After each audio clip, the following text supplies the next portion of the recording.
Selamat pagi dan salam sejahtera untuk kita semua. Di sini saya akan membahas tentang sakramen Katolik.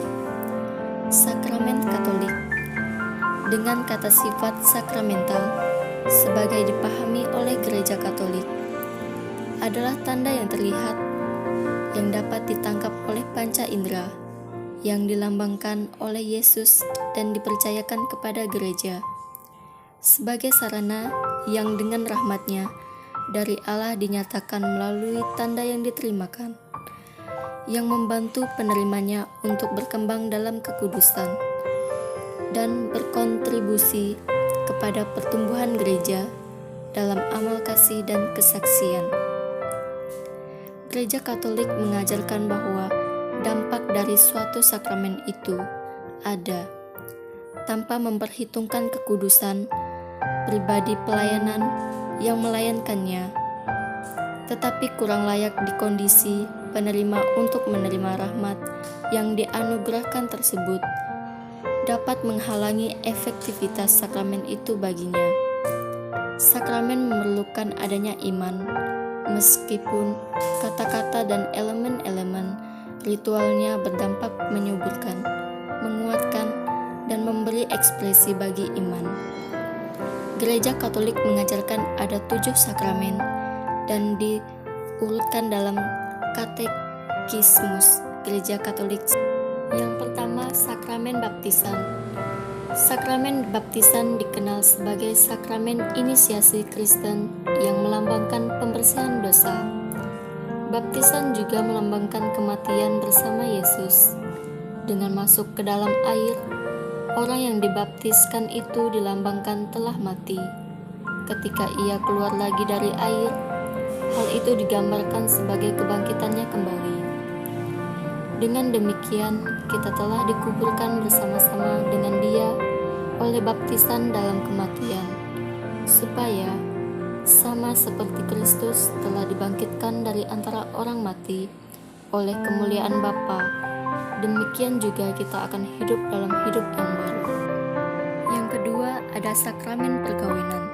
Sakramen perkawinan adalah perjanjian antara seorang laki-laki dan seorang perempuan untuk membentuk kebersamaan hidup. Perkawinan mempunyai 3 tujuan, yaitu kesejahteraan suami istri, kelahiran anak, dan pendidikan anak. Sakramen ini yang dipandang sebagai suatu tanda cinta kasih yang menyatukan Kristus dan gereja, menetapkan di antara kedua pasangan suatu ikatan yang bersifat permanen dan eksklusif yang dimaterialkan oleh Allah. Yang ketiga, ada sakramen imamat.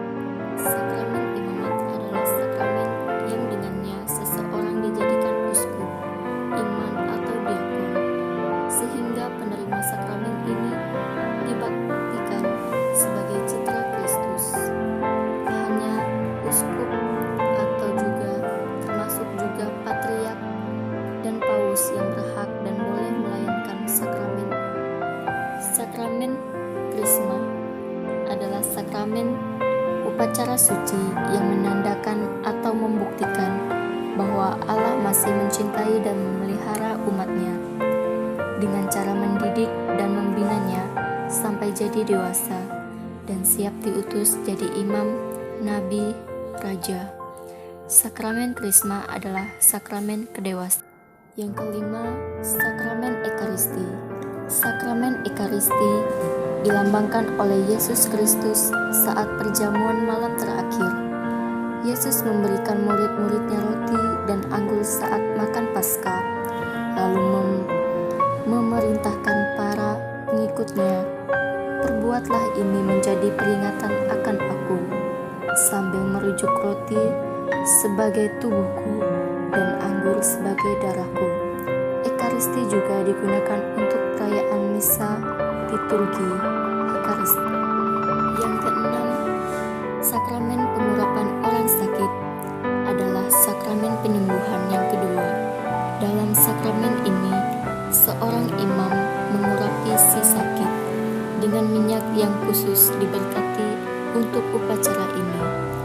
Pengurapan orang sakit dapat dilayankan bagi setiap umat beriman yang karena telah mencapai penggunaan akal budi, mulai berada dalam bahaya yang disebabkan sakit atau lanjut usia, baru menderita sakit ataupun makin memburuknya kondisi kesehatan, membuat sakramen ini dapat diterima berkali-kali oleh seseorang.